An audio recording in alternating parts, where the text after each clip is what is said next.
ധാക്കയിലെ ദുരന്തം അതാണ് നമ്മുടെ ഇന്നത്തെ ചർച്ചാ വിഷയം. കുറച്ച് നാളുകൾക്ക് ശേഷമാണ് ആക്ച്വലി ഞാനൊരു ഇന്ത്യയുടെ മാച്ച് പ്രോപ്പറായിട്ട് കാണുന്നത്. ഇതിനു മുമ്പ് പല കാരണങ്ങളാൽ മത്സരങ്ങൾ കാണാൻ പറ്റാറില്ല. ന്യൂസ് എല്ലാം ഫോളോ ചെയ്യാറുണ്ട്, റിസൾട്ട് ഫോളോ ചെയ്യാറുണ്ട്, ഹൈലൈറ്റ്സും കാണാറുണ്ട്.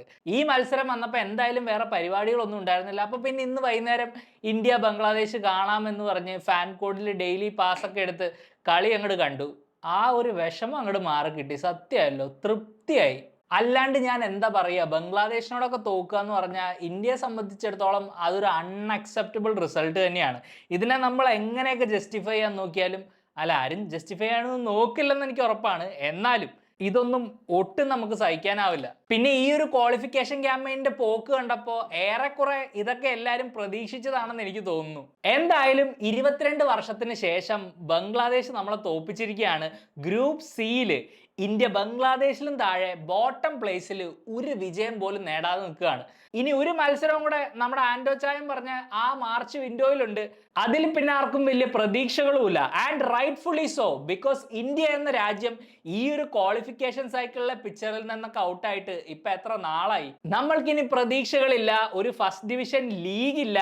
ഇന്ത്യൻ ഫുട്ബോള് ഇത്ര വലിയൊരു അവസ്ഥയിൽ ഇതിനു മുമ്പ് ഞാൻ കണ്ടതായിട്ട് ഓർക്കുന്നുമില്ല. AFFനെ കുറിച്ച് നമുക്ക് എല്ലാവർക്കും അറിയാം. അവരുടെ തീരുമാനങ്ങളൊന്നും ഇന്ത്യൻ ഫുട്ബോളിന് ബെനിഫിറ്റ് ആയിട്ടില്ല.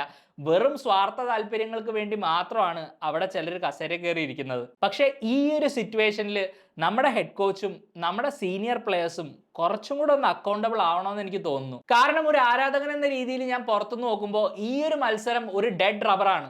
നമുക്ക് ക്വാളിഫിക്കേഷന്റെ പ്രഷർ ഇല്ല. ബംഗ്ലാദേശ് ഒരു വലിയ ടഫ് ഒപ്പോണന്റ് അല്ല. ഈ ഒരു ക്വാളിഫിക്കേഷൻ സൈക്കിളിൽ ബേസിക്കലി നമ്മൾ ജയിച്ചാലോ തോറ്റാലോ കളിച്ചില്ലെങ്കിലോ ആർക്കും ഒന്നും നഷ്ടപ്പെടാനുമില്ല.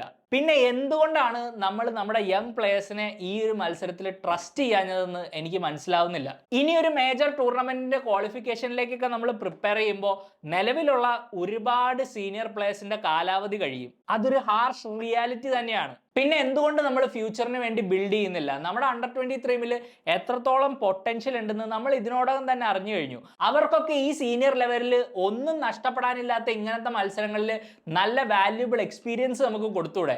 ഇന്നിപ്പോൾ സനാന്റെ പെർഫോമൻസ് നമ്മൾ കണ്ടു. സനാൻ ബെഞ്ചിൽ നിന്ന് ഇറങ്ങി പ്രൊഡ്യൂസ് ചെയ്ത ആ ഒരു ഡിസ്പ്ലേയില് അതൊക്കെ കാണുമ്പോഴത്തേക്കും ശരിക്കും ഒരു ഹോപ്പ് നമുക്കുണ്ട്. ഇങ്ങനത്തെ യങ്ങർ ജനറേഷനെ നമ്മൾ സപ്പോർട്ട് ചെയ്താൽ ഈ ലെവലിൽ അവർക്ക് കളിക്കാനുള്ള ക്വാളിറ്റി ഉണ്ടെന്ന് കാണിക്കുന്ന ഒരു പെർഫോമൻസ് തന്നെയായിരുന്നു സനാന്റെ. ആ ലെഫ്റ്റ് വിങ്ങിൽ ആദ്യം ഇറങ്ങി ടേക്ക് ഓണുകൾ കംപ്ലീറ്റ് ചെയ്തു, ക്രോസുകൾ നൽകി, ഷോട്ടുകൾ അറ്റംപ്റ്റ് ചെയ്തു. ഇതിൽ കൂടുതൽ ഒരു യങ് പ്ലെയർ എന്താണ് ചെയ്യേണ്ടത്? കിട്ടുന്ന 10, 15, 20 മിനിറ്റ് ഇതിൽ കൂടുതൽ എന്ത് ഇംപ്രഷനാണ് ഇവർ ഉണ്ടാക്കേണ്ടത്?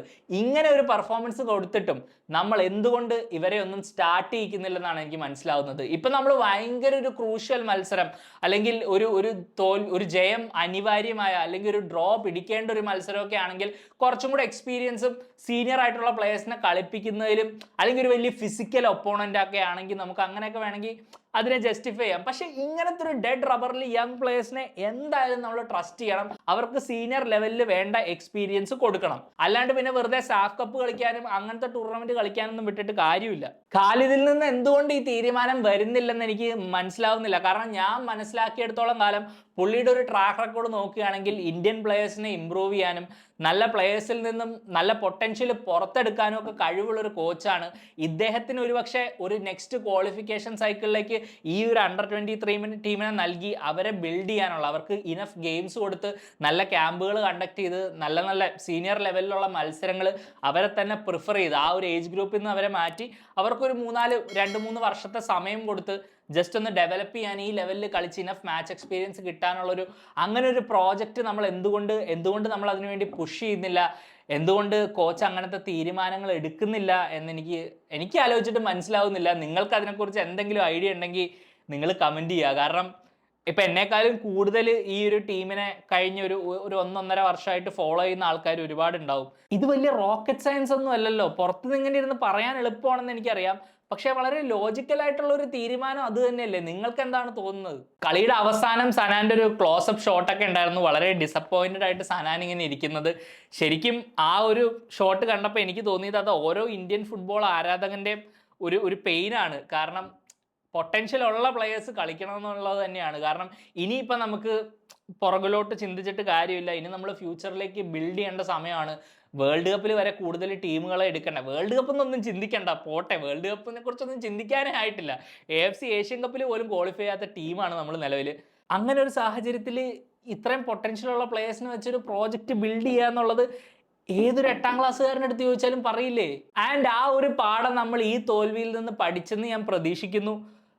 ഇന്ത്യൻ ഫുട്ബോൾ അല്ലേ, ഒന്നും പറയാൻ പറ്റില്ല. ബംഗ്ലാദേശ് 100% ഈ ഒരു ജയം അർഹിക്കുന്നു. അവരുടെ ഫാൻസ് ഈ മത്സരത്തിന് ടേണപ്പ് ചെയ്തു, അവരുടെ പ്ലെയേഴ്സ് നല്ലോണം കളിച്ചു. എസ്പെഷ്യലി ഹംസ ചൗധരി, നമുക്ക് എല്ലാവർക്കും അറിയാം, നമ്മൾ OCIനെ കുറിച്ചൊക്കെ ഒരുപാട് സംസാരിക്കുന്നുണ്ട്. അവരെത്ര പെട്ടെന്നാണ് അങ്ങനെ ഒരു പ്ലെയറിനെ ആ ഒരു സിറ്റുവേഷൻ മനസ്സിലാക്കിയ. ഓബിയസ്ലി ആ പ്ലെയറിൻ്റെ ഭാഗത്തും ഒരു വലിയ സാക്രിഫൈസ് നടത്തിയിട്ടാണ് പുള്ളി ബംഗ്ലാദേശിനെ റെപ്രസെന്റ് ചെയ്യാൻ തീരുമാനിച്ചത്. അതൊക്കെ എനിക്ക് മനസ്സിലായി. പക്ഷെ എന്നാലും ആ ഒരു ട്രാൻസിഷൻ വളരെ സ്മൂത്ത് ആയിട്ട് അവരുടെ ഇത്രയും ബംഗ്ലാദേശിന്റെ ഫെഡറേഷന് വരെ നടത്താമെങ്കിൽ റയൻ വില്യംസ് അങ്ങനെ ഒരു സാക്രിഫൈസ് നമുക്ക് നടത്തി. അത് തീർച്ചയായിട്ടും പുള്ളിയുടെ ഭാഗത്തു നിന്നുള്ള ഒരു എഫേർട്ടും BFCയുടെ ഒരു എഫേർട്ടും ആണെന്നാണ് എനിക്ക് മനസ്സിലാക്കാൻ കഴിഞ്ഞത്. അതിന്റെ ക്രെഡിറ്റ് ആരെങ്കിലും അടിച്ചെടുക്കാൻ നോക്കുന്നുണ്ടെങ്കിൽ അവരെടുത്തോട്ടെ. അതിനെക്കുറിച്ച് അതിലേക്കൊന്നും ഞാൻ കൂടുതൽ ഡീറ്റെയിൽ ആയിട്ട് കടക്കുന്നില്ല. എന്തായാലും അങ്ങനെ ഒരു പ്ലെയറിനെ കിട്ടിയിട്ടും NOC വന്നിട്ടും ഈ ഒരു മത്സരത്തിന് ഇറങ്ങാൻ പറ്റാത്തൊരവസ്ഥ, ഫിഫ ക്ലിയറൻസ് ലഭിച്ചില്ലെന്നുള്ള വാർത്തകൾ വരുന്നു. ശരിക്കും നമുക്ക് മാത്രം എന്താണ് ഈ വിധി എന്ന് ആലോചിക്കേണ്ട ഒരു അവസ്ഥയാണ്. ഒരു പക്ഷേ നമ്മൾ ഈ കാര്യത്തിലൊക്കെ കുറച്ചും കൂടെ സ്പീഡപ്പ് ആയിട്ട് നമ്മൾ പ്രവർത്തിച്ചിരുന്നെങ്കിൽ നമ്മുടെ ഫെഡറേഷനും അതിൻ്റെ തീരുമാനങ്ങൾ എടുക്കുന്ന ഏമാന്മാരും ഇവരെല്ലാവരും ഇതിനെ കുറച്ചും കൂടെ ഫാസ്റ്റ് ട്രാക്ക് ചെയ്ത് ഈ പ്രോസസ്സ് നടത്തിയിരുന്നെങ്കിൽ ഒരുപക്ഷെ വില്യംസിന് നമ്മുടെ ക്രൂഷ്യൽ ആയിട്ടുള്ള പല മത്സരങ്ങളും കളിക്കാനുള്ള ഒരു സാഹചര്യം അവിടെ ഉണ്ടായാണ്. ഇതിപ്പോ മാർച്ച് വിൻഡോയിൽ ഇതുപോലെ തന്നെയുള്ള ഒരു ഡെഡ് റബ്ബർ ഫിക്സർ കളിക്കാൻ നമ്മുടെ ടീമിലേക്ക് പുള്ളി വരും. അതുകൊണ്ട് പുള്ളിക്കോ നമ്മുടെ ടീമിനോ വലിയ ഗുണമൊന്നുമില്ല. ഇതിൻ്റെയൊക്കെ ഉള്ളിൽ നമ്മുടെ ടോപ്പ് ടിയർ ലീഗ് ഫങ്ഷണൽ ആയില്ലെങ്കിൽ വീണ്ടും വീണ്ടും പ്രശ്നങ്ങൾ. ഇപ്പൊ ഞാൻ ആലോചിക്കുമ്പോൾ എൻ്റെ മനസ്സിൽ വരുന്ന ഇന്ത്യൻ ഫുട്ബോളിന്റെ റോഡ് മാപ്പ് നമ്മുടെ അണ്ടർ-23 ടീമിൽ നിന്നൊക്കെ നല്ലോണം പെർഫോം ചെയ്തിട്ടുള്ള ആ യങ്സ്റ്റേഴ്സിനെ നേരെ സീനിയർ ലെവലിലേക്ക് ഫാസ്റ്റ് ട്രാക്ക് ചെയ്യുക, അവരിവിടെ കൊണ്ടുവരിക, അവർക്ക് സീനിയർ ലെവലിൽ മാച്ചസ് കൊടുക്കുക. കളി ജയിച്ചാലോ തോറ്റാലോ വേൾഡ് റാങ്കിങ്ങോ എന്ത് തേങ്ങയോ ആയിക്കോട്ടെ, ഇതൊന്നും നമ്മൾ ഇനി മാറ്റർ ചെയ്യേണ്ട കാര്യമില്ല. കാരണം നമ്മൾ പെട്ടെന്ന് വളരെ ക്വിക്ക്ലി നമ്മളൊരു ഇറലവൻറ്റ് ഫുട്ബോൾ രാജ്യം ആയിക്കൊണ്ടിരിക്കുകയാണ്. എന്തെങ്കിലും ഒരു പ്രതീക്ഷ ഉണ്ടെങ്കിൽ അത് ഈ യങ് പ്ലേയേഴ്സിലാണ്. അവരെ കൂടുതലിട്ട് വലിപ്പിക്കാതെ നേരെ ഈ ഫസ്റ്റ് ടീമിലേക്ക് കൊണ്ടുവരിക. പിന്നെ ടോപ്പ് ടിയർ ലീഗ് ഇവിടെ ഇല്ലെങ്കിൽ ഇതിനൊന്നും ഒരു പ്രസക്തിയില്ല. അതുകൊണ്ട് ഏമാമാരൊക്കെ കഴിഞ്ഞ് എത്രയും പെട്ടെന്ന് ഫുട്ബോളിലെ സ്ലീപ്പിംഗ് ജയന്റിനെ ഒന്ന് രക്ഷിച്ചാൽ കൊള്ളായിരുന്നു. അപ്പൊ ഇന്ത്യൻ ഫുട്ബോളിനെ വേട്ടയാടുന്ന പ്രശ്നങ്ങളെ കുറിച്ച് നിങ്ങൾക്ക് എന്തെങ്കിലും അഭിപ്രായം ഉണ്ടെങ്കിൽ അത് തീർച്ചയായിട്ടും കമന്റ് ബോക്സിൽ മെൻഷൻ ചെയ്യുക. വീഡിയോ ഇഷ്ടപ്പെട്ടാൽ സബ്സ്ക്രൈബ് ചെയ്യുക. പുതിയ വീഡിയോ ആയിട്ട് ഞാൻ വീണ്ടും വരാം. അതുവരേക്കും you take care. Bye for now.